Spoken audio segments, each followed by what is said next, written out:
Selamat datang di YouTube channel kami. Dalam video ini saya akan mempresentasikan mengenai training dan tutorial SAP Business One.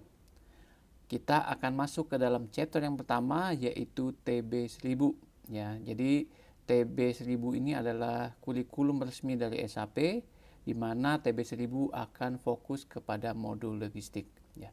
Nah, slide yang saya pakai ini adalah slide versi 9. Sedangkan software yang saya akan gunakan dalam demonstrasi adalah 9.2. Ya, tidak ada masalah, hanya perbedaan minor saja yang terdapat dalam softwarenya. Oke, kita langsung masuk ke slide pertama. Course overview. Jadi konten dari pertemuan ini adalah target audience. Lalu course prerequisite, course goal, dan course content. Siapa sih target audience dari pelatihan ini? Ya, jadi dikatakan this course is intended for the following audience. Yang pertama adalah konsultan dan support employee yang responsible for the implementation and ongoing support business process with SAP Business One as customer side. Ya, jadi memang pelatihan ini sebetulnya kurikulum ini tepatnya itu ditujukan untuk konsultan dan support konsultan ya, di mana mereka yang bertanggung jawab atas implementasi dan support setelah implementasi tersebut kepada customer SAP Business One di tempat customer. Yang kedua adalah konsultan yang responsible untuk SAP Business One training at customer site. Ya, jadi salah satu tugas konsultan juga adalah memberikan training. Jadi memang diharapkan konsultan SAP bukan hanya menguasai secara praktek pemakaian software, implementasi, konfigurasi terhadap softwarenya, tapi juga harus menguasai teori di belakang itu semua. Sehingga pada saat melakukan proses pelatihan dapat melakukan pelatihan dengan baik dan secara menyeluruh agar customer bisa mengerti apa yang dimaksud dalam topik yang akan di-training.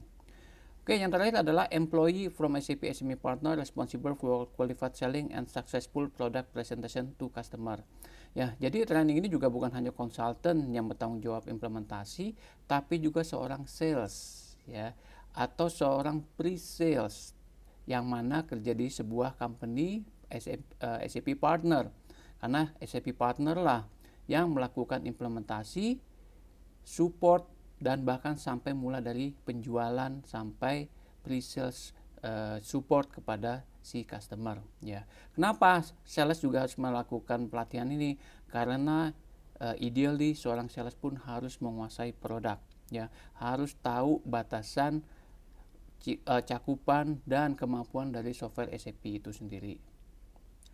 Kalau dari tadi saya hanya menyebutkan konsultan, sales, yang mana mereka rata-rata sudah pada bekerja di perusahaan SAP, yaitu SAP Partner.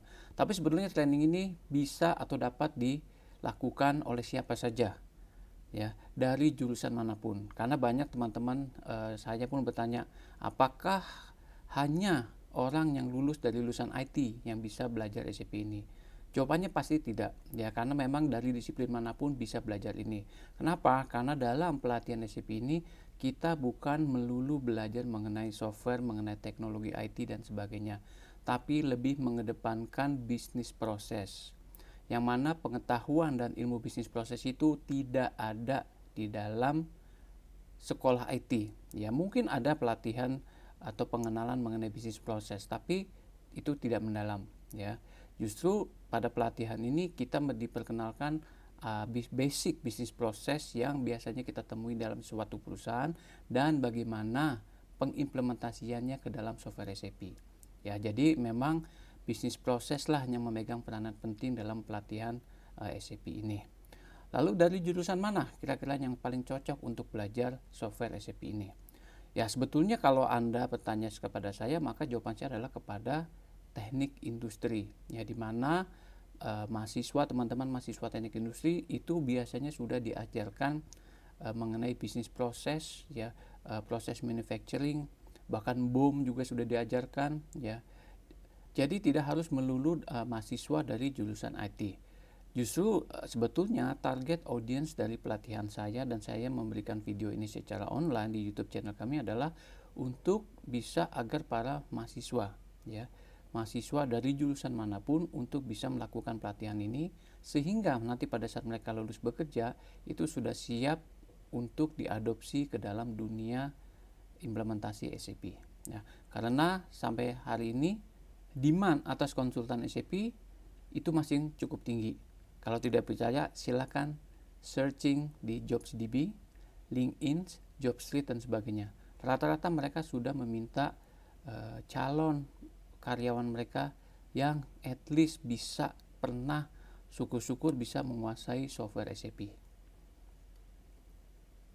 Oke, course prerequisite, apa sih persyaratan untuk belajar software SAP ini? Nah, tadi dikatakan saya sudah singgung sedikit bahwa general understanding of business concept atau biasa umum disebut dengan business process.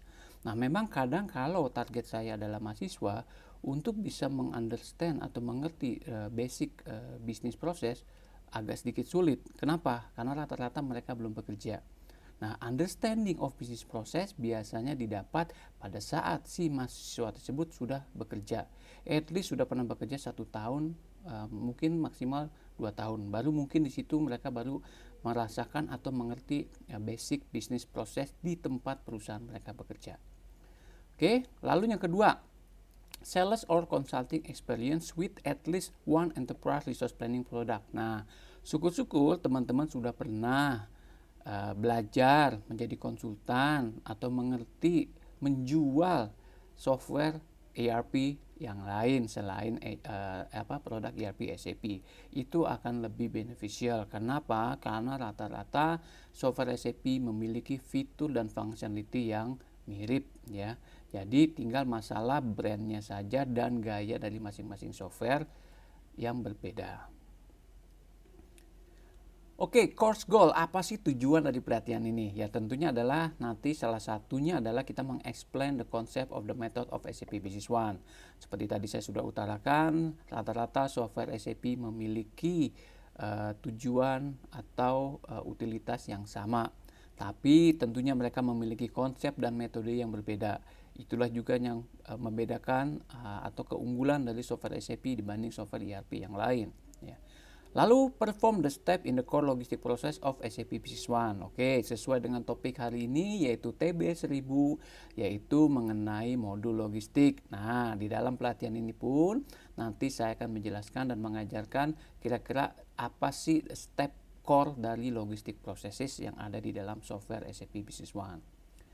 Lalu yang tidak kalah penting yang ketiga adalah memap customer logistic process in SAP Business One. Nah, inilah kemampuan yang harus dimiliki oleh seorang konsultan SAP, yaitu harus mampu memapping kebutuhan customer di area logistik mereka ke dalam software SAP Business One. Makanya itulah training ini menjadi penting, yaitu di mana teman-teman nanti akan diajarkan atau belajar mengenai apa saja yang ada di dalam SAP Business One, apa saja yang yang dilakukan oleh software SAP Business One, dan apa kelemahannya dari SAP Business One. Karena tidak ada software yang sempurna, pasti ada yang memiliki kelebihan dan memiliki kekurangan. Justru tugas kita adalah memapping kebutuhan customer terhadap kemampuan software. Apabila ada gaps, apa yang harus dilakukan? Apa solusinya? Apa workaround-nya? Nah, itu adalah pemikiran kritis atau pemikiran yang dibutuhkan sebagai seorang konsultan. Lalu berikutnya adalah men-setup master data for standard business process in logistik. Nah, jadi teman-teman juga nanti akan diajarkan apa saja sih master data yang dibutuhkan untuk bisa mengeksekusi atau menjalankan standar business process di dalam modul logistik. Ya, master data apa saja yang disiapkan dan bagaimana men-setupnya. Nah, itu semuanya akan kita ajarkan di dalam pelatihan ini. Course content. Nah, apa saja nih yang akan kita pelajari di modul TB1000 area logistik ini? Jadi nanti akan dibagi dalam 6 unit besar. Yang pertama adalah overview dulu mengenai apa itu SAP Business One. Lalu bagaimana memulai pengenalan software SAP Business One, lalu langsung masuk diajarkan mengenai konsep pengenalan master data dan dokumen apa saja yang ada di dalam modul logistik SAP Business One. Lalu unit kedua kita sudah langsung masuk ke dalam satu bisnis proses utama di dalam modul logistik, yaitu modul purchasing atau biasa disebut juga dengan modul procurement. Nanti teman-teman akan diajari apa saja yang akan diajari di dalam modul procurement ini, mulai dari purchase item, purchase request, dan seterusnya. Oke, unit yang ketiga kita langsung maju ke modul yang berikutnya, yaitu business process sales atau penjualan. Nah, di sini pun nanti akan diperkenalkan proses sales itu dimulai dari mana saja dan diakhiri sampai mana saja, dan kira-kira apa saja tip and trick atau kelebihan dan kekurangan dari modul sales yang ada di dalam SAP Business One. Lalu unit yang keempat adalah pengenalan item master data. Ya, apa itu item group, unit of measure yang bisa dihandle oleh SAP Business One. Lalu inventory valuation method apa saja yang bisa disupport oleh dalam SAP Business One. Lalu berikutnya adalah unit 5, yaitu modul inventory, atau biasa ada orang disebut inventory management atau warehouse, ya.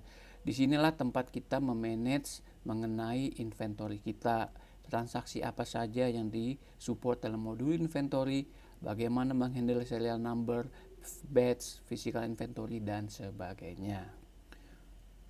Unit yang terakhir dalam TB1000 ini adalah mengenai pricing, ya. Jadi bagaimana kita memaintain pricing, menghandle pricing di dalam software SAP Business One, ya. Konsepnya seperti apa itu price list, apa itu period and volume discount, dan seterusnya. Nah, di sini kita akan membicarakan pricing, tentunya berhubungan dengan modul sales dan purchasing. Oke, tanpa berpanjang-panjang kita langsung masuk saja ke unit 1 overview, yaitu introduction mengenai SAP Business One. Objektif dari unit ini adalah at the end of this topic you will be able to answer the question what is SAP Business One. Nah, ini jadi Anda setelah baca topik ini diharapkan kalau ada yang bertanya apa sih software SAP Business One atau apa itu SAP Business One, apa bedanya SAP Business One dengan SAP R3, SAP ECC, SAP S/4HANA mungkin yang sekarang. Jadi Anda harus bisa menjawab dan membedakan apa bedanya SAP Business One dengan software-software SAP ERP yang lain. Berikutnya adalah discuss the option available for running SAP Business One. Jadi kalau kita mau menjalankan, kita mau mengimplementasi SAP Business One, apa nih opsi yang ada? Apa opsi yang disediakan oleh SAP? Lalu berikutnya adalah describe the advantage of integration in SAP Business One. Nah, jadi diharapkan setelah Anda menguasai semua modul ya yang ada di dalam SAP Business One, kalau ditanya apa sih keuntungannya integration software, apa keuntungannya ERP software, tentunya Anda nanti bisa menjawabnya.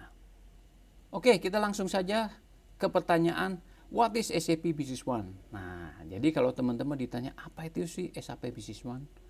Nah, mungkin kalau saya boleh jawab, SAP Business One adalah software ERP buatan SAP. SAP adalah perusahaan dari Jerman. Nah, di mana software ini memang ditujukan untuk small and medium enterprise, atau mungkin kalau bahasa kitanya adalah untuk usaha kecil dan menengah. Kenapa demikian? Karena sejak tahun 72 SAP membuat software ERP dan sekarang makin berkembang, itu adalah ERP yang biasa disebut dengan ERP untuk enterprise. Mulai dari SAP R3 tahun 2000-an, awal 2000-an ya, sampai sekarang dikasih nama S/4HANA. Nah, sebetulnya itu adalah dipakai atau diperuntukkan untuk enterprise company. Lalu pertanyaannya bagaimana untuk UKM, usaha kecil dan menengah? Apakah bisa pakai SAP yang enterprise? Tentunya bisa, tapi kembali pasti kita ketemu masalah. Masalah utama adalah masalah pricing ya, karena memang implementasi SAP Enterprise sangatlah mahal ya. Tapi bagaimana dengan UKM yang juga deserve atau berhak memakai atau membeli software yang baik dari SAP? Nah, itulah tujuan SAP Business One dibuat oleh SAP. Nah, kalau kita cek atau kita survei perusahaan UKM terutama yang ada di Indonesia, software apa sih yang mereka pakai? Nah, rata-rata ya teman-teman perusahaan UKM di Indonesia mereka masih memakai software accounting ya, di mana mereka merasa usaha mereka masih kecil ya, atau mereka merasa kecil, pakai software accounting sudah cukup atau itulah yang mereka butuhkan saat itu ya. Lalu bagaimana pada saat mereka growing? Nah, sebetulnya mereka juga membutuhkan software ERP, which is SAP Business One mungkin bisa menjawab dan memenuhi kebutuhan mereka. Nah, apakah software accounting bisa dikatakan sebagai ERP system? Belum juga, belum tentu, karena software accounting mostly hanya fokus di finance and accounting area. Sedangkan kalau kita bicara ERP system, itu adalah sudah software yang terintegrasi mulai dari hulu sampai hilir, mulai dari A sampai Z, dan mencakup semua proses dari sebuah perusahaan. Ya. Dan kebanyakan software ERP sudah bisa dipakai atau cocok untuk berbagai industri untuk sebuah perusahaan. Nah, jadi kita ketemu lagi nih suatu istilah ERP. Apa sih itu ERP? Ya, ERP adalah singkatan dari Enterprise Resource Planning. Nah, kalau Anda tanya ke saya, apa sih artinya ERP? Memang kalau kita translate ke dalam bahasa Indonesia dari Enterprise Resource Planning, mungkin means nothing. Mungkin kita belum dapat benang merahnya. Nah, mungkin kalau saya boleh kasih translate atau saya boleh memberi penjelasan yang sederhana agar mudah dimengerti adalah ERP adalah integrated software, ya. Software yang terintegrasi di mana bisa memenuhi atau menghandle semua bisnis proses di perusahaan Anda. Nah, apa sih dimaksud dengan sistem integrasi? Ya ini, seperti di gambar ini, ya. Bahwa software ini sudah bisa mensupport atau memanage semua area, semua divisi di perusahaan kita, ya. Mulai dari purchasing department sampai barang tersebut masuk ke inbound logistik, masuk ke dalam gudang kita. Lalu kalau kita adalah perusahaan manufacturing, maka ada proses produksi. Lalu kita masuk ke outbound logistik, dijual, bahkan ada after service-nya. Oke, semua itu disupport oleh ada yang namanya master data. Di bawah ujung-ujungnya dari semua proses ini kalau sudah di-manage dan di-handle oleh SAP sebagai ERP system, ujung-ujungnya apa? Goal utamanya adalah untuk financial controlling. Goal utamanya adalah untuk memberikan laporan keuangan, yang mana laporan keuangan sangat dibutuhkan untuk dilaporkan ke authority office atau kantor pajak. Nah, on top of it, tentunya software SAP harus dibutuhkan sistem configuration. Dibutuhkan seorang konsultan yang mampu dan bisa mengkonfigurasikan software ini agar bisa fit, ya, sesuai dengan kebutuhan dari si perusahaan tersebut. Nah, ini juga lah yang akan kita training kepada para peserta atau penonton video ini, yaitu untuk bisa melakukan konfigurasi. Ya, jadi bukan hanya sekedar mengoperasikan, ya, mengoperasikan SAP, karena di dalam chapter terakhir yaitu di TBC 200 itu nanti teman-teman akan belajar bagaimana cara mengkonfigurasi SAP Business One. Ya, mulai dari scratch sampai software tersebut bisa dipakai oleh sebuah perusahaan atau dipakai oleh user SAP. Berikut adalah kondisi yang sering saya ketemui di beberapa perusahaan UKM, ya, di mana mereka masing terpecah-pecah atau terpisah-pisah antara divisi, antara departemen, ya, seperti departemen sales, financial, operation, service, dan sebagainya. Nah, software accounting yang mereka pakai sebetulnya hanya di area sini. Ya, beberapa software accounting mengklaim mereka sudah memiliki modul sales, connect dengan modul purchasing dan sebagainya. Tapi apakah mereka true ERP system? Nah, itu pertanyaan besarnya, ya. Nah, ini semua yang kita coba benahi, ya. Apakah bagian sales, bagian operation, bagian purchasing belum pakai software? Ada, kadang mereka memakai software yang berbeda. Financial katakan pakai software accounting, sales mendevelop software sendiri yang biasa disebut dengan tailor-made system, operation masih manual pakai Excel, ya, dan pakai software-software yang lain yang beredar di pasaran pada saat ini. Nah, inilah yang SAP coba tawarkan, di mana kita mencoba mengintegrasikan semua bisnis proses mereka. Nah, jadi kita baca saja, SAP Business One is an ERP system. Apa yang dilakukan SAP Business One sebagai ERP system? Tentunya mengintegrasikan semua business function seamlessly. Ya. Use master data to avoid duplication of data. Ya, Anda bayangkan kalau sebuah perusahaan memakai software yang berbeda-beda. Ya. Pertanyaannya, sistem mana yang paling dipercaya? Ya. Dan pasti banyak terdapat duplikasi antara sistem yang satu dengan sistem yang lain. Kenapa? Karena masing-masing memiliki master data yang berbeda, tidak terintegrasi. Lalu berikutnya yang tidak kalah penting adalah real time operation. Ya, saya masih banyak menemui software accounting di lapangan yang kalau ingin lihat laporan mereka harus posting dulu at the end of the month. Ya, di akhir setiap bulan mereka harus memposting, otherwise mereka tidak bisa melihat laporan keuangan. Artinya mereka belum real time operation. Lalu berikutnya tidak kalah penting adalah meskipun ya, SAP Business One adalah ERP system, banyak orang bilang SAP adalah sistem yang kaku, tapi sebetulnya software SAP Business One masih bisa di custom sehingga bisa memenuhi customer requirement, bisa memenuhi bisnis proses yang ada di beberapa perusahaan. Berikut adalah proses integration yang dilakukan di dalam software SAP Business One, ya, di mana SAP mengintegrasi semua proses logistik seperti sales proses, MRP proses, purchasing proses, production proses, bahkan sampai service proses. Semua ini berhubungan satu dengan yang lain, semua terintegrasi, sehingga kita pengguna user SAP benar-benar menikmati seamlessly-nya integrasi SAP dari semua modul ini, ya, tanpa kita harus berpindah-pindah sistem, tanpa kita harus menunggu waktu, semua dilakukan secara real time operation. Oke, apa saja yang di offering dari software SAP Business One? Oke, ini adalah penawaran yang pertama dari SAP, yaitu software SAP Business One yang mana menggunakan Windows operating system atau Microsoft Windows base, ya. Jadi ini adalah client and server application, ya. Jadi two-tier architecture di mana kita membutuhkan komputer yang berakting sebagai server, di mana nanti database-nya pun menggunakan database teknologi dari Microsoft, yaitu Microsoft SQL, ya. Nah, nanti klien ini terkonek dengan klien di mana SAP Business One kliennya pun menggunakan Windows based operating system seperti Windows 7, Windows 10, Windows 11 dan sebagainya, ya. Nah, ini adalah offering pertama, yaitu benar-benar arsitektur yang simple, sederhana, yang mana banyak kita temui di beberapa perusahaan UKM.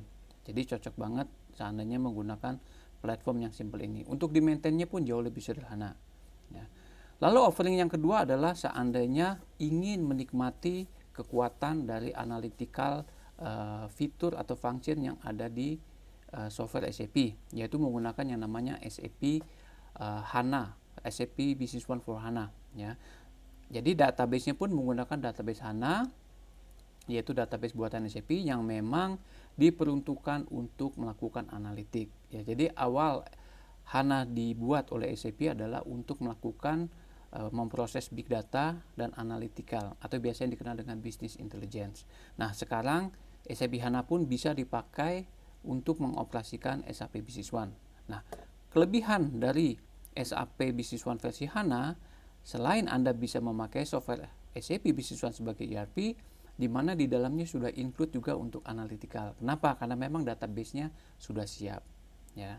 Tapi seandainya Anda mengatakan saya pakai SQL dulu tapi analyticalnya pakai HANA, apakah bisa? Bisa juga, ya. Memang awal masuknya pun seperti itu, dipisah, ya, bahwa database SQL sebagai untuk database operationnya, nanti datanya akan diduplikasi atau dibikinkan namanya cubes, ya. Itu nanti untuk diolah dengan menggunakan database HANA untuk analytical. Tapi seandainya memang langsung mau ke SAP HANA juga silakan. Tapi tentunya kalau ingin menjalankan SAP HANA, investasi yang dibutuhkan agak sedikit lebih mahal. Kenapa? Karena memang server dari HANA sendiri adalah server yang harus yang high-end, memiliki RAM yang besar karena SAP HANA menggunakan in-memory computing technology. Berikut adalah Compact Business Solution Stack, ya, di mana kita bisa melihat di sini ada SAP Business One Core Module, ya. Ini adalah software SAP Business One Core modulnya ada di sini semua. Lalu untuk platform database-nya kita dikasih dua opsi, yaitu Microsoft SQL atau Microsoft SAP HANA, ya. Dan sekarang kalau kita agak lihat ke bawah sedikit, ya, bahkan deployment-nya pun sekarang customer SAP dikasih dua opsi. Apakah mau on-premise, ya, artinya semua peripheral and hardware server itu ada di client side, atau mau on demand atau biasa dengan disebut dengan cloud sekarang. Jadi servernya ada di cloud. Oke, kalau kita naik sedikit di situ di mana SAP Business One Core Module dilengkapi dengan SDK. Nah, inilah tool yang kita pakai untuk bisa para partner melakukan kustomisasi jika dibutuhkan. SDK adalah kepanjangan dari Software Development Kit. Ini adalah kit atau alat atau tool yang dipakai para konsultan, terutama technical konsultan, untuk bisa mendevelopkan add-on atau membuat add-on atau melakukan kustomisasi dari standar core module yang ada di SAP Business One dalam rangka memenuhi kebutuhan customer.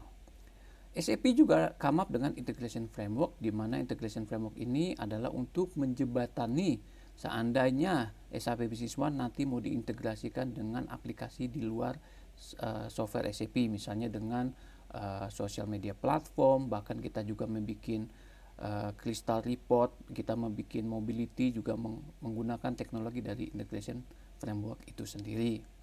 Slide berikutnya, where do I find additional information? Nah, di sini dikatakan ada SAP Partner Edge Portal.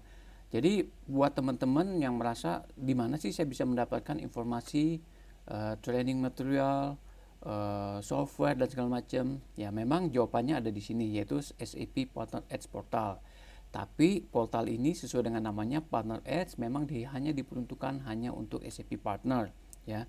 Tapi dengan kemajuan teknologi sampai sekarang, Anda tidak perlu khawatir, Anda bisa mencari, ya, tanya dengan Mbah Google, ya, untuk bisa mencari informasi seputar SAP. Sekarang banyak sekali kita bisa menemukan di internet di dunia maya sini. Ya, bahkan YouTube channel saya ini pun juga sudah membantu teman-teman untuk bisa memulai belajar software SAP Business One. Berikut adalah summary dari topik yang kita bicarakan tadi. Silakan teman-teman bisa baca sendiri, ya. Ini semua sudah saya tadi diskusikan dan saya sudah sampaikan di dalam presentasi saya. Mungkin kita akan masuk ke next slide, yaitu getting started. Bagaimana sih kita memulai, ya, dari software SAP Business One ini? Objektif dari topik ini adalah nanti diharapkan at the end of this module you will be able to log on to SAP Business One. Jadi bagaimana sih cara login SAP Business One, apa yang saya harus masukkan. Lalu men-set personal setting, ya, yang ada di dalam SAP Business One. Set personal setting lebih ke setting untuk masing-masing user, ya. Choose company, ya. Jadi kalau pertama kali kita menjalankan software SAP, nanti teman-teman akan dihadapkan dengan layar ini nih, yaitu diminta login, ya. Ini adalah login screen di mana teman-teman nanti akan diminta untuk memasukkan user ID dan password. Nah, user dan ID dan password ini harus dibuat dulu, nanti ditempelkan license yang dibeli dari SAP, ya. Nah, masing-masing user ini nanti bisa login dan diberikan password yang sudah disetapkan oleh konsultannya. Oke, kalau sudah berhasil login, maka teman-teman akan dihadapkan atau ditampilkan menu utama, ya. Menu utama ini adalah berisi semua modul yang ada di software SAP Business One. Ya, mungkin informasi yang penting adalah informasi di paling atas, di mana di situ teman-teman akan ditampilkan nama company yang Anda login di saat itu. Jadi database mana yang Anda pilih, Anda login di perusahaan mana. Jangan sampai salah masuk perusahaan seandainya dalam satu server itu banyak databasenya. Lalu juga user yang sedang login, Anda login sebagai siapa.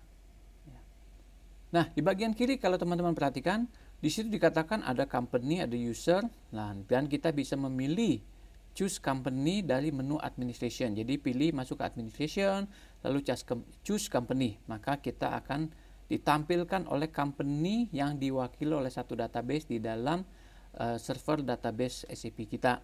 Nah, di sini dikatakan bisa banyak di database-nya. Betul. Jadi SAP mensupport multi company, di mana dalam satu server kita bisa menyimpan lebih dari satu database, di mana satu database mewakili satu company. Nah, mungkin pertanyaannya adalah seberapa banyak company yang bisa di-create dalam satu server? Apakah ada limitation dari SAP?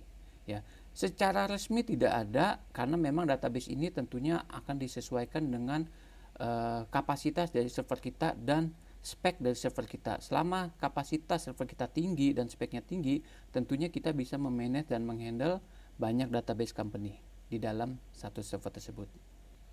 Oke, next ke slide berikutnya. Jadi menu bar dan toolbar. Nah, SAP Business One memang pertama kali didesain adalah untuk Windows based application ya. Jadi GUI-nya, graphical user interface-nya itu Windows banget ya. Dimana kalau teman-teman biasa pakai software Windows tentunya sudah tidak asing lagi dengan istilah menu bar dan toolbar. Ya, ini adalah cara atau menu yang common yang Anda bisa temuin di hampir semua software Windows. Menu bar adalah menu-menu yang ada di atas ini yang diwakili oleh file, edit, view, data, dan seterusnya. Ini yang dimaksud dengan menu bar ya. Sebetulnya menu bar ini adalah berisi hampir semua fitur, fungsi, modul, function yang ada di software tersebut. Jadi sebetulnya Anda bisa dengan mudah mencarinya di sini. Lalu berikutnya adalah toolbar ya. Toolbar itu biasanya yang diwakili oleh icon-icon kecil di sini yang ada di bawah menu bar. Nah, toolbar itu biasanya adalah berisi shortcut atau most commonly used function atau fitur dari sebuah software. Ya, contohnya misalnya di sini ada print preview, print, send email, send SMS, export to MS Excel, dan sebagainya. Nah, memang biasanya toolbar itu dikelompokkan, ya entah itu file toolbar, view toolbar, sesuai dengan menu yang ada di menu bar. Ya, jadi function apa saja nih yang biasa Anda akses di menu file, ya di menu view. Nah, itu biasanya berikan shortcut dalam bentuk toolbar dan dalam bentuk icon sehingga Anda dengan mudah mengerti oh ini toolbar untuk apa. Contoh di sini ya jelas sekali ya, misalnya contoh untuk export to MS Excel. Kelihatan banget itu adalah icon di toolbarnya adalah logo Excel dan di sini ada PDF dan seterusnya. Oke, berikutnya online help. Jadi software SAP Business One pun sudah dilengkapi dengan online help yang kalau saya boleh bilang sangat lengkap. Ya, jadi Anda cukup dengan menekan F1 ya atau F1, maka online help-nya Anda bisa lihat secara detail.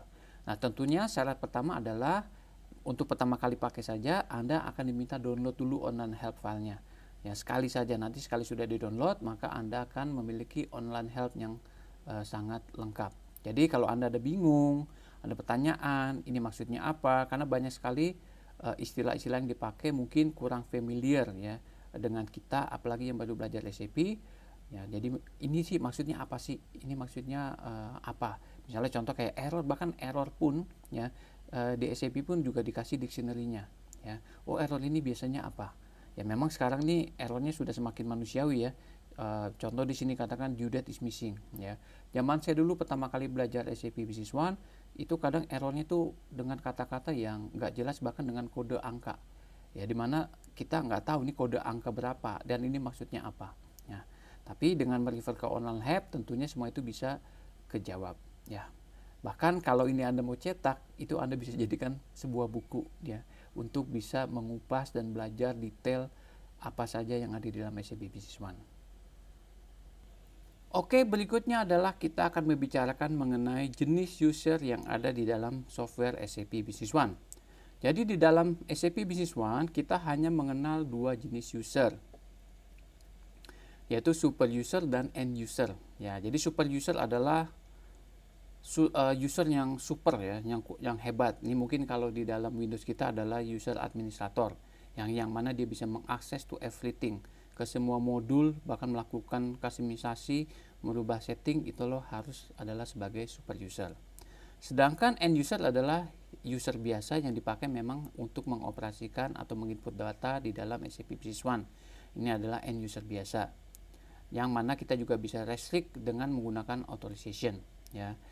Dan typically bisa melihat subset of the menu ya. Jadi nanti user-user ini biasanya kita akan atur otorisasinya, user siapa nggak boleh akses apa ya. Mungkin kalau saya boleh tambahkan, bahkan jenis license ya, bukan jenis user, jenis license di SAP Business One pun dibagi 4, yaitu yang professional user itu biasanya dipakai untuk super user ya, atau professional user dipakai untuk para level manager yang mana bisa mengakses semua menu ya, dan cross boundary antara modul logistik, finance, dan CRM. Lalu yang kedua adalah yang namanya limited logistik. Nah, limited logistik adalah jenis license yang dipakai untuk end user yang di area logistik, yang misalnya dari pembelian, inventory, dan sales. Lalu adalah limited finance. Ini adalah jenis license yang ketiga, di mana ini adalah license yang dipakai end user yang hanya fokus di area financial dan accounting. Lalu yang keempat adalah limited CRM. Ini adalah jenis license yang dipakai oleh end user yang hanya mengakses modul-modul CRM yang ada di software SAP Business One. Oke, kita maju ke slide berikutnya, yaitu personalizing menu. Jadi menu di dalam SAP Business One ini kita bisa personalize ke masing-masing user berdasarkan personal preference atau kebutuhan dari si user tersebut. Contoh misalnya user tersebut adalah user untuk bagian procurement, di mana dia hanya fokus ke beberapa sub menu yang ada di menu atau modul procurement. Misalnya dia adalah orang yang hanya buat PO dan menerima barang. Nah, modul atau menu lain tidak perlu ditampilkan. Nah, itu juga kita bisa personalize sehingga user tersebut nanti pada saat login hanya bisa melihat menu, modul, subset menu atau report apa saja yang bisa dia akses sesuai dengan jenis license-nya. Itu caranya gampang dengan menekan form setting, lalu nanti kita bisa memilih menu-menu apa saja yang akan visible, ya. Atau kita bisa meng-apply sesuai dengan otorisasi yang sudah di-set untuk user tersebut, sehingga memudahkan kita untuk mempersonalize menu untuk masing-masing tiap user. Nah, siapa yang melakukan men-set otorisasi ini tentunya harus diskusi antara konsultan dengan customer, di mana disepakati user ini hak otorisasinya apa. Baru nanti di set, nanti kita bisa personalize menunya berdasarkan otorisasi yang diberikan kepada user tersebut. Oke, berikut saya akan mendemokan mengenai personalize menu di dalam SAP Business One. Jadi pertama-tama kalau kita sudah berhasil login, nah nanti teman-teman akan dihadapkan layar seperti ini, ya. Nah, layar ini yang pertama kita lihat adalah masalah floating menu, ya. Jadi main menunya ini dia adalah berupa floating menu yang mana Anda bisa pindah-pindahkan kemana saja. Anda juga bisa menutupnya. Jadi kalau sampai main menu Anda hilang, jangan sampai kaget, ya, karena Anda bisa munculkan lagi di sini, ya, main menu. Atau ada shortcutnya itu dengan Ctrl 0, ya. Oke, lalu ini kalau Anda perhatikan by default itu semua modul tampil, ya. Nah, ini nanti kita bisa sesuaikan dengan otorisasi atau kita bisa custom sesuai dengan kebutuhan. Nah, untuk bisa mengcustom main menu ini caranya mudah sekali. Jadi dari main menu Anda tinggal menekan tombol form setting. Form setting itu ada yang ada di sini, ya. Nah, kita tekan, maka kita akan bisa melihat mulai dari menu utama sampai sub menu di dalamnya. Nah, kira-kira menu apa saja yang akan kita berikan kepada spesifik user sesuai dengan job desk dan role-nya di perusahaan tersebut. Ya, misalnya user tersebut hanya mengerjakan, misalnya dia hanya mengerjakan di area purchasing, ya, dan dia hanya bikin purchase order, purchase request dan ngurusi PO misalnya, ya. Lalu kita update. Nah, pada saat kita update, perhatikan semua menunya langsung hilang dan hanya menu yang diperbolehkan atau diberikan kepada si orang tersebut, ya. Nah, ini kalau kita mau kembalikan, maka kita visible semua lagi, lalu kita update, ya, maka kembali lagi muncul. Atau kita bisa menyesuaikan dengan otorisasi dari si user itu sendiri. Jadi tidak dengan satu-satu kita memilih menu-menu yang applicable buat user tersebut, tapi kita cukup menyesuaikan dengan otorisasi yang diberikan kepada user tersebut. Nah, otorisasi ini tentunya harus didiskusikan dengan kepada customer perihal siapa saja, user mana saja yang boleh mengakses menu atau modul apa.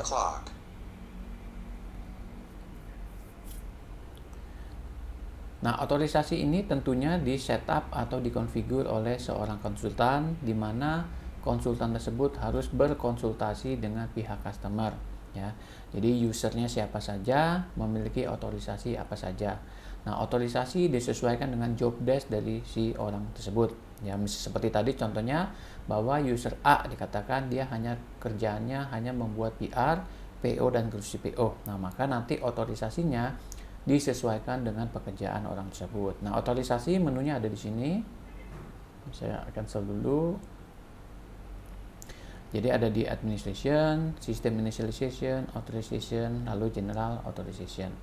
Nah, kita pilih misalnya nama user tersebut, misalnya Alex gitu ya. Jadi Alex ada di kiri. Nah, ini nanti kita berikan otorisasinya kemana saja.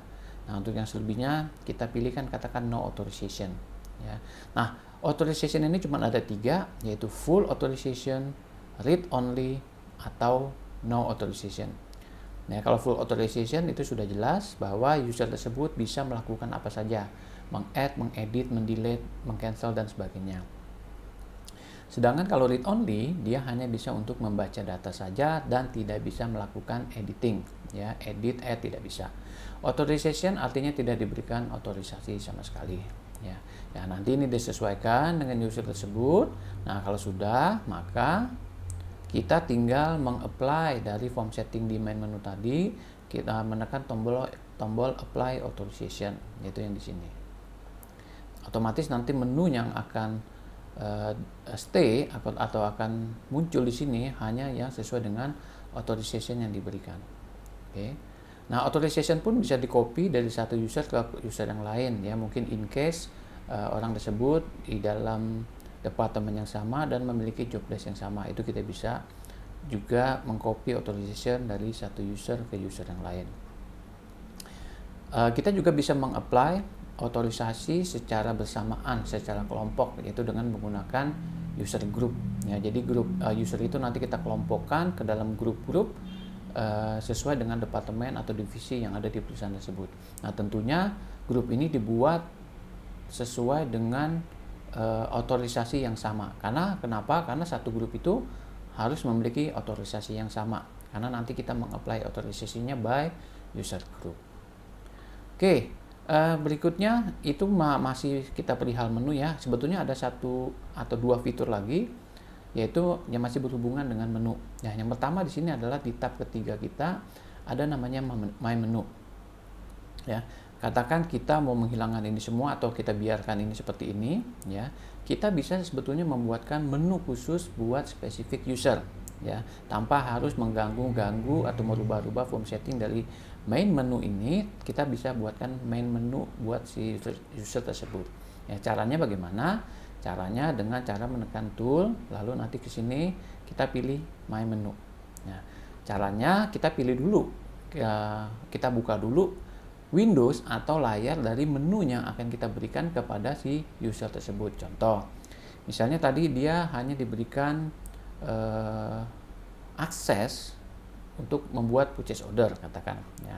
Nah, dari purchase order ini sedang posisinya aktif, kita masuk ke tool, lalu My Menu, lalu kita pilih Add to My Menu. Ya.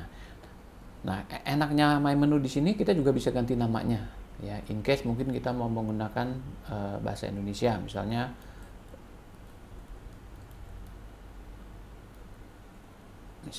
bon pembelian misalnya. Ya. Lalu kita add. Nah, ini pun kalau kita mau kelompokkan lagi, kita mau bikin folder, silakan. Kalau mau tidak mau dikelompokkan, mau langsung seperti ini juga boleh. Nah, pas selesai kita sudah add, maka kita tutup, dan kalau kita masuk ke My Menu, maka yang tadi sudah muncul, yaitu si purchase order, di mana kata-katanya kita ganti menjadi bon pembelian. Nah, ini kalau kita klik, maka langsung masuk ke layar purchase order. Nah, ini kita bisa tambahkan sebanyak-banyaknya sesuai dengan kebutuhan dan job desk dari si user tersebut. Oke, itu cara yang kedua. Cara yang ketiga yaitu dengan menggunakan shortcut. Ya, shortcut dengan menekan tombol FN button, yaitu F1, F2 sampai F12 ya, setahu saya sampai F12. Nah, itu caranya bagaimana? Caranya itu dengan membuat shortcut ya. Shortcut itu adanya di tool, lalu My Shortcut, lalu kita pilih Customize. Nah, di sini kita bisa mengalokasikan, ya, ini list yang sudah pernah ada shortcutnya. Ini masih kosong karena memang saya belum pernah memberikan shortcut kepada user yang namanya Jason Butler. Nah, sekarang kita mau mengalokasikan nih, kira-kira tombol F2, kita lihat startnya F2 ya. Nah, ini kenapa start dari F2? Mungkin teman-teman ada yang bisa tahu kenapa shortcut ini startnya dari tombol F2 bukan F1, sedangkan kita punya tombol F1. Ya betul, F1 itu sudah dialokasikan untuk help, jadi kita startnya dari F2. Nah katakan F2 mau mengakses modul apa nih, katakan sales quotation misalnya ya.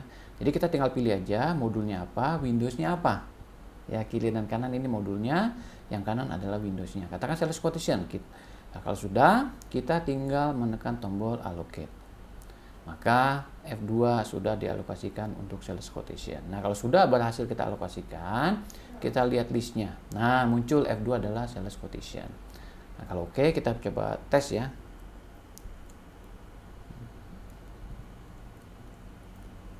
Nah, saya tekan F2, maka muncul sales quotation. Nah, itu silakan lanjutkan seandainya masih tetap ingin membuat shortcut yang lain ya. Nah, ini shortcutnya juga muncul di sini seandainya mau akses langsung ya, atau kita mau customize, tekan di sini kita bisa mengalokasikan sampai F12 ya untuk shortcut dari menu dan modul yang ada di dalam SAP Business One. Oke, berikutnya saya coba mau geser ke kanan sedikit, yaitu mengenai tombol search di sini ya. Nah, tombol search di sini SAP mengatakan ini adalah Google-like search. Ingat ya, Google-like, seperti Google, bukan Google ya. Nah, di sini ada dua pilihan untuk tombol search ini. Yang pertama adalah kita bisa men-search data, ya shortcutnya Ctrl F2, atau kita bisa mencari menu, Ctrl F3. Loh, kenapa kok menu aja perlu dicari? Nah, menu di SAP itu banyak sekali. Ya, somehow, someway user itu lupa menunya ada di mana ya. Ya mungkin yang kebanyakan sering lupa mungkin adalah setting ya, tombol setting yang ada di modul administration, karena itu banyak sekali ya. Kadang konsultan, even saya sendiri masih suka lupa setting ini ada di mana. Tapi saya tahu setting ini ada ya, modul ini ada, menu ini ada, tapi saya lupa di bawah mana. Nah, ini kita bisa cari di sini. Atau mungkin kita malas masuk ke menu, masuk yang panjang, klik sono. Nah, kita tinggal ketik saja di sini juga boleh. Oke, jadi pertama kita tentukan dulu kita mau mencari data atau mencari menu. Katakan kita mencari data. Oke, kita mencari data apa nih? Data means everything ya, mau data transaksi, master data, mau itu dia adalah BP, terserah ya. Misalnya saya katakan cari Masina misalnya ya, lalu saya search. Nah, ini search enter langsung ketemu karena ternyata data Masina cuma ada satu dan dia adalah data business partner master data. Oke, sekarang coba cari yang lain, misalnya apa ya, printer misalnya ya, printer, enter. Nah, kalau temuannya banyak maka akan ditampilkan semua data ya. Kebetulan ini hanya item semua ya, yang menampilkan kata-kata printer ya, atau mungkin corporation misalnya ya. Nah, ini ternyata corporation adalah ada vendor, ada customer. Oke. Nah, itu kalau mau mencari data. Yang berikutnya yaitu kedua untuk mencari menu. Jadi kita ganti dulu search menu atau tekan Ctrl F3, kita cari. Misalnya kita mau mencari menu pick and pack. Pick and pack manager. Nah, kita langsung ketemu nih pick. Nah, menariknya lagi ini kalau kita mouse over ya. Ini kita mouse over, SAP kasih tahu dalam bentuk tooltips ya, yaitu menunya ada di mana. Ya, ada di misalnya ya, ada di menu mana dia. Nah, main menu inventory pick and pack manager. Jadi kita dikasih informasi dalam bentuk tooltips, ini loh menu ini ada di sini, in case kita benar-benar lupa ya. Atau kita mau klik di sini juga langsung nggak masalah ya. Atau kita mau mencari misalnya yang susah ya, misalnya GL account determination, ini saya lupa nih ada di mana nih. Nah, kita klik di sini mouse over, menunya dikasih tahu, kalau kita klik langsung akses ke menu tersebut. Oke, nah itu adalah tombol atau fungsi search yang ada di dalam SAP Business One. Nah, kalau untuk toolbar, lalu ada menu bar, ini semua standar ya. Jadi sebetulnya di dalam menu bar ini semua fitur, semua modul, semua akses, semua ada di sini semua. Ya, jadi Anda bisa akses ke sini. Sedangkan kalau toolbar itu lebih ke shortcut, yaitu untuk most commonly used task. Ya, jadi kita mau ngapain nih, semua ada di toolbar sini. Oke, berikutnya saya mau coba tunjukkan sesuatu hal yang menarik, yaitu perihal mempersonalize kita punya SAP Business One. Ya, jadi kadang kan masing-masing user memiliki preference masing-masing. Ya, dia maunya SAP-nya bentuknya kayak begini, beda dengan yang lain dan sebagainya. Nah, itu di mana settingnya untuk bisa mempersonalize screen dari SAP Business One masing-masing user. Nah, ini apa yang dilakukan oleh user tidak berpengaruh dengan user yang lain karena memang sifatnya ini adalah personalized. Oke. Pertama kita masuk ke administration, lalu masuk ke system initialization, lalu pilih general setting. Nah, di sini kan menunya banyak sekali ya. Banyak sekali dan semua berhubungan dengan modul-modul yang available di dalam SAP Business One. Nah, tapi khusus untuk masalah tampilan ya dan personalisasi itu ada di modul display. Ya, display sama font. Ya, kita mau mengganti font, ya mungkin kita mau hurufnya lebih besar, mungkin kita nggak suka dengan font yang Tahoma, kita mau ganti, ya kita mau ada background dan segala macam, itu silakan Anda bisa ganti-ganti. Ya, mungkin background yang biasa diganti ya misalnya foto pacar, ya foto istri, foto suami, ya silakan pasang di sini. Font juga bisa diganti in case kita tidak suka dengan fontnya. Size-nya pun mungkin kalau mata kita sudah minus gitu, udah kurang awas, mungkin mau dibesarkan supaya lebih enak lihatnya juga silakan. Oke, mungkin yang menarik ada di tab display. Nah, di tab display sini yang menarik adalah kita bisa mengganti skin. Ya, skin artinya bentuk GUI tampilan dari SAP-nya mau seperti apa. Nah, yang Anda lihat sekarang itu adalah namanya SAP Signature Design. Ya, Anda mau mengganti menjadi bright morning, silakan Anda pilih lalu Anda update. Ya, in order to change ini bla bla bla. Oke, kita nggak lagi ngapa-ngapain, aman. Nah, ini yang namanya bright morning, cenderung pucat tapi mungkin lebih plain, lebih soft di mata, silakan. Ya, administration, system administration, general setting. Atau mungkin teman-teman pengen merasakan, pengen lihat tampilan layar atau GUI dari SAP yang R3, ya SAP yang Enterprise. Nah, di sini ada skin yang namanya Classic. Ya, kalau sudah, saya tekan tombol update. Oke, nah inilah tampilan dari SAP Enterprise. Ya, warnanya cenderung pucat, ya, yaitu biru dan abu-abu, ya. Ya, inilah SAP Enterprise atau SAP R3 atau SAP ECC, SAP HANA. Nah, ini S4 HANA ya ini. Oke. Coba ini kita balikkan lagi ke Signature Design atau Golden Thread mungkin. Silakan kalau mau coba-coba silakan.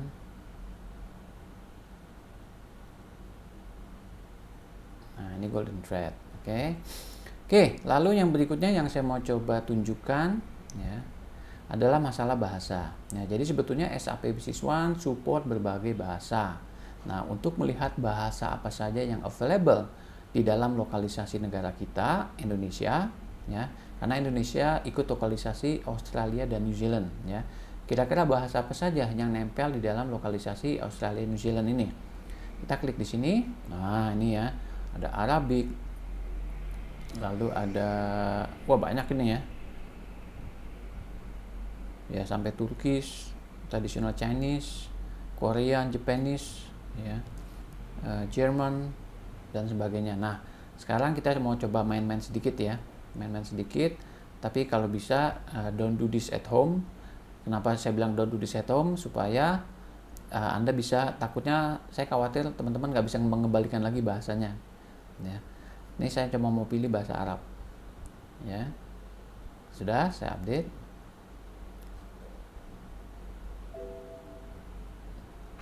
Nah, perhatikan. Langsung menunya bertukar dari kanan ke kiri sesuai dengan bahasa Arab. Ya. Nah, kenapa saya bilang don't do this at home? Nah, karena saya mengharapkan teman-teman harus bisa membalikan ini lagi. Ya. Nah, kebetulan saya menunya sudah hafal ya. Bukan berarti saya bisa bahasa Arab ya, saya nggak ngerti bahasa Arab, saya nggak bisa bahasa Arab. Nah, kita balik lagi. Oke, lalu menu-menu yang lain juga setting-settingan yang umum dan standar seperti decimal point, masalah format tanggal, format jam, satuan berat, unit of measurement dan sebagainya, semua ada di sini ya. Nah, itu diharapkan juga bisa dicoba-coba ya. Meskipun contoh di sini ya decimal place, ini settingnya sederhana, tapi ini penting banget ya.